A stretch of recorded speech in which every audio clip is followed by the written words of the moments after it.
My first two guests today are two Republican congressmen with interests in foreign affairs and international conservation. Representative Adam Kinzinger is a member of the House Foreign Affairs Committee, where he serves as ranking member of the Subcommittee on Europe, Eurasia, Energy, and the Environment.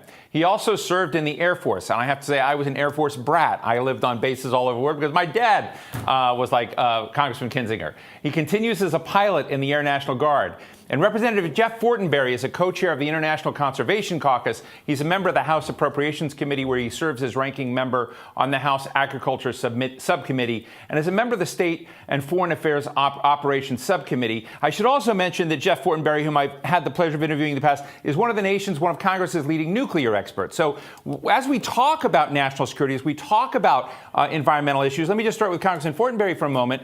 You know, we're perhaps trying to make a link here, and I know that both you and Congressman Kinzinger are dealing with what people might consider real national security concerns in the Air Force and nuclear issues. But I think today we have to ask the question is, are there fundamental parts of that equation that are missing, that are wrong? Do we need to recalibrate what national security means when it comes to environmental issues? Congressman Fortenberry? Steve, first of all, thank you for inviting me to participate in the forum. I think the premise of your question there is very engaging. And now that we're in the 21st century, we're all struggling with, or we ought to be struggling with, what is the architecture for the international community as we move forward across disciplines that we tend to stovepipe, or that we tend to segment, whether that's economics or politics or national defense or the environment. And we think of ourselves in terms of an ecosystem where everything affects everyone. And I think this linkage is particularly profound and maybe not as well thought through between conservation, environmental well-being, stewardship, economic well-being, stability in place, and our own national security. I mean, the military will tell us very clearly, and Adam will confirm this, send us in last. Do everything that you can to create the conditions for stability, prosperity, mutuality, understanding, and trust, because when those things break, then we tend to send in the military. Real specific to your question that can be generalized to the principle, when I was a younger man, I used to serve on the Lincoln City Council in Nebraska. Now, my district is the beginning of the Great Plains, and so you think of us as big sky and tall grass prairie and beautiful fields, which we are, but we're also home to Arbor Day, the largest tree planting organization in the world. This deep value of stewardship for the land and our resources, and then a concept of healthy harvesting that land for community well-being is our ethos. This idea of creating a connectedness between community in place across the world and integration into the ecology of the land for healthy harvesting well-being, and a new construct around the way in which we think about the paradigm of economics. Since the Industrial Revolution, we basically have an economic construct in which we take and we make and we waste. The 21st century construct has got to be one in which we regenerate. So this deep value of stewardship for the land, connecting ourselves to a healthy prosperity as we utilize that land for our well-being and then regenerate it for the future, is intimately, inextricably intertwined into the idea of stability, which keeps people away from twisted forms of ideology and national and strange nationalism that I think can serve as an architectural paradigm for 21st century thinking about how we all keep ourselves secure and prosperous. I really appreciate that scaffolding. Congressman Kinzinger, you know, one of the things, I'm a big fan of both of your Twitters, but, you know, lately Adam's been out there, you know, basically giving no nonsense commentary on a lot of fronts and not being afraid to speak your mind to whomever it may be. But I guess one of the questions I've had is when you think about conservation is fundamentally a conservative principle in many ways.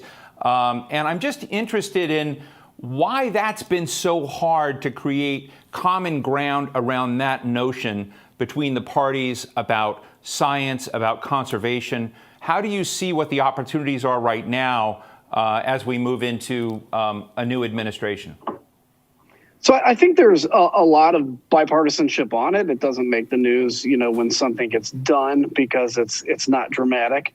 But there is disagreement, and I think it's unfortunate on a lot of this stuff. Part of the reason is because everything is partisan nowadays, right? Everything. I mean, even wearing a mask is now partisan. And so I think that's part of an issue. The other thing is just this oversaturation of information with people. So if somebody comes out and says things like, conservation is good, you're going to have a group that comes out and proves all kinds of studies that say it isn't. I'm just using that as a different example. But the bottom line is, when it comes to things like conservation and stewardship, as Jeff had mentioned, it also does something else. It teaches us to love and appreciate something, land, animals, what's around us, which I think in turn can help us to love and appreciate each other. We're in a new nexus, the 21st century kind of warfare.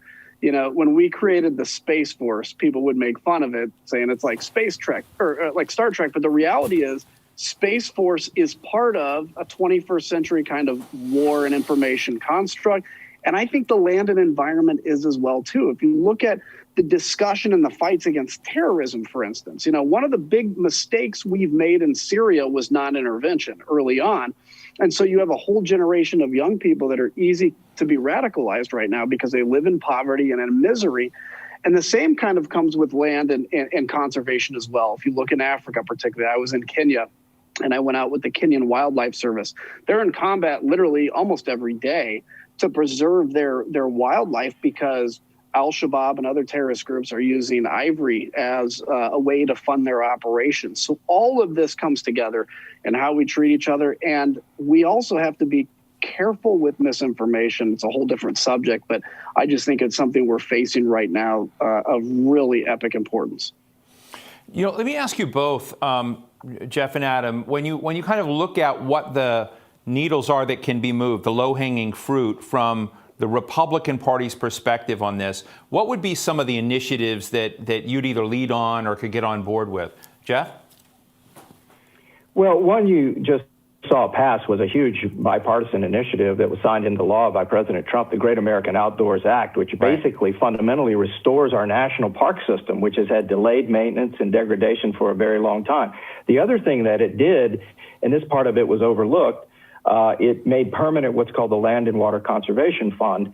And what that does across America is a couple of things. It sets aside pristine ecosystems for preservation, but it also promotes community recreation.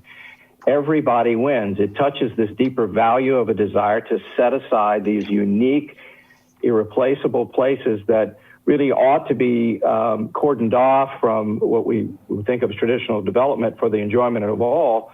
But it also creates a recreational benefit at the same time, which then has certain economic multipliers attached to it. So the whole idea that we have to think of environmental stewardship in terms of a pejorative perspective, that it's something negative. We regulate and control economies around the protection of the commons.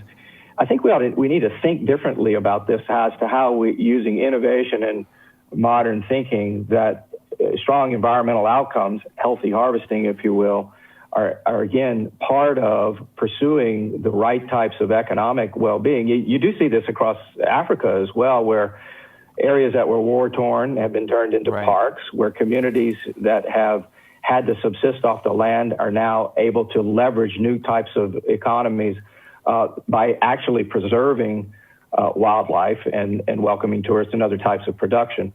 Some of the low-hanging fruit, again, we saw it with the Great American Outdoors Act, but I think if we can park ourselves in this type of space, one of the things that I'm doing is looking across our foreign assistance programs so that, again, the conservation dynamic becomes a part of the metrics in our foreign assistance programs as it affects our work in embassies from Commerce, the United States Agency for International Development, the Foreign Agricultural Service, the Wildlife and Fisheries Service, all of whom have components of things that touch this deeper value of an understanding of how to properly develop an economy that is preserved for future well-being. But we just sort of airlift programs into it. It's not a consistent across those governmental platforms. I'm going to pursue that, and one idea embedded in that is a conservation core idea. Not so much a replacement of the Peace Corps, if you will, but persons who have expertise in America in agriculture, environmental science, veterinary science, community development, could enter into this core work for a smaller period of time and assist in America or across the world in unique conservation projects. We all remember this as a part of the 1930s, a way in which we put people to work on public works project. It's not a replication of that, but it's a modern updating of the idea Right. The Americans of goodwill want to do something in this space, and we've got huge expertise to share around the world. Right. Adam, I want to get a question in from the audience, but I want to sneak in just one little twist to what I asked you. I had opportunity to talk to John Bolton this week, and John Bolton and I have been wrestling partners for years in the sense that we've been entangled over some issues, but he made an interesting point in his book as well, which is when it comes to things like biosecurity, one of the reasons why he merged this Office of Biosecurity in the National Security Council around COVID and pandemic concerns, into a biosecurity is in his mind to raise it and to integrate it on the level where as we look at chemical weapons, as we look at nuclear weapons, we look at the bio question. I'm going to have Jane Goodall on later, and other environmental experts that are saying, part of, species destruction and extinction and, biodiversity is that this fear of zoonotic transfer of diseases, as we saw in COVID, is a real national security issue. And I heard John Bolton make that same case, whether people want to hear it from him or not. And so as you think about what the low-hanging fruit is, I'd love to get that national security twist on whether you think we've moved the right direction, we've moved the right boxes together, or whether we're still running at a deficit in dealing with, future things like COVID that may be coming down the pike. Well, I think this is certainly a wake-up call.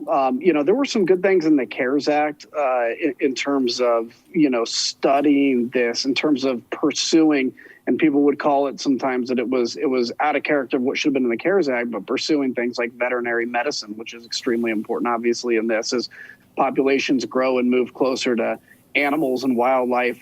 That's going to be important. It's interesting in this whole process, if you think about the fact that we've spent, our national debt's going to be $10 trillion higher than it was going into this crisis, probably at least, not to mention longer-term impacts to that.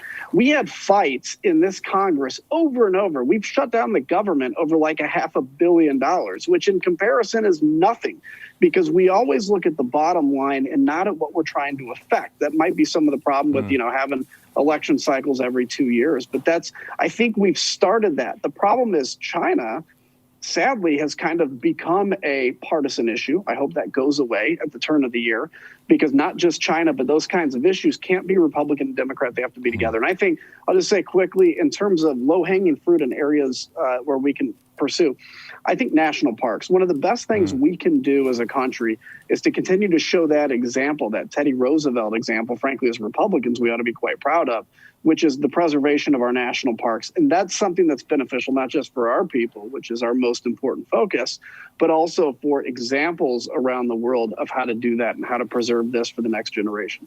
That's great. Let's get a quick question in from Jamie Reeser, the President and CEO of Giving Voice to Resilience. Jamie? In the United States, the term biosecurity is typically limited to bioterrorism and laboratory biosafety contexts. However, in other countries, such as Australia and New Zealand, the term biosecurity is addressed in a more comprehensive fashion to regard all non-native species that are harmful across a wide range of contexts.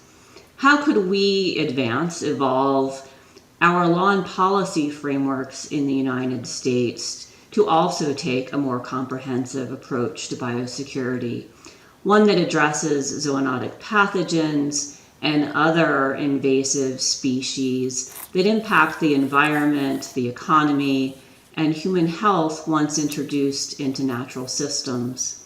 In short, what would a U.S. Biosecurity Act look like from your perspective? Thanks, Jamie. Jeff Fortenberry, your thoughts on synthesizing these different elements of biosecurity? Well, Jamie, thank you for the thoughtful question. Again, look, in Washington, there's a problem. If you have a good idea and money and the right intention, therefore you've affected policy outcomes. And I think we're living in a time in which a lot of approach to government is being rethought, and it is about this idea of the ecosystem, that you can't stovepipe and segment various disciplines and expect in the aggregate that sort of magically create an outcome. So I think consciousness is arising about exactly what you just said, broadening concepts in order to achieve outcomes. Adam mentioned this earlier. We very rarely do a lot of reflection on what does this mean, what is the outcome we're trying to achieve. We simply focus on how much money we're spending and how good our intention is. And that becomes the metric of well-being, and it's a false metric, unfortunately. To the more specifically to your point, and this doesn't address fully what you've talked about, but it partially does. We had another bill called Recovering America's Wildlife Act. Bipartisan, I believe we got over 100 members on it, right. Hasn't passed into law yet. But again, the idea was fairly simple. And let's take the Endangered Species Act, for instance. Very important piece of legislation. Right. But what ends up happening is it's 911. It's an emergency room procedure. So why not try to get upstream and think critically about what types of land that needs to be set aside, what types of land that needs to be in easement, what type of land can actually expand community recreational benefit and actually create a continuity of corridors for wildlife and species so we don't get to where we are regulating and litigating, but that we are collaborating. Right. Think of the hundreds of millions of dollars, if not billions, that could be saved in preventing the expensive litigation that takes place over time, and the community benefit that could occur, again, from hiking, biking, hunting, other forms of agricultural harvesting that are consistent with wildlife preservation. Right. That's not the fullness of an answer to what you're talking about, but again, it's back to the idea of trying to holistically approach something, and I think this is a values proposition for maturing government outcomes that we all need to embrace moving forward. Thank you. And Adam, let me get a quick snapshot from you. Yeah, so look, I don't know enough about what Australia and New Zealand does differently. It's something that we should look into a lot. I do think the point, and thank you for the question, is we do have to look at this differently. This has been a wake-up call. And I'll say, to Jeff's point, which I think comes into play here, if you look at the military, back in the 1990s, the idea of joint operations, like having a joint command, the Air Force, Navy, Marines, Army, all together in one command, was like unbelievably crazy. Nobody ever thought of that. And now it's seamlessly integrated to where if you want to be a senior officer, you have to do a joint command. I think it's going to be the same in the federal government, because right now you have DHS that can't talk to DOD, that can't talk to HHS. All this stuff is together, including issues of biosecurity. I mean, Jeff will tell you, anytime we try to get something done, you talk to the right people in one agency and you have to start over in another agency. And by the time you get to the right people there, the people in the other agency that you got to are already gone. And that's what's happening. So I think a joint command interagency in government and looking at these things more holistically is going to be really the move to the future. Well, thank you. Well, Adam Kinzinger, Jeff Fortenberry, I want to thank both of you so much for joining us today, your candid thoughts, and we look forward to seeing in the next Congress what you folks cook up. So thanks. And we're going to go to another Air Force veteran in just a moment, Chrissy Houlihan. So we'll talk Air Force stuff. But thank you both for joining us. Thank you, Steve.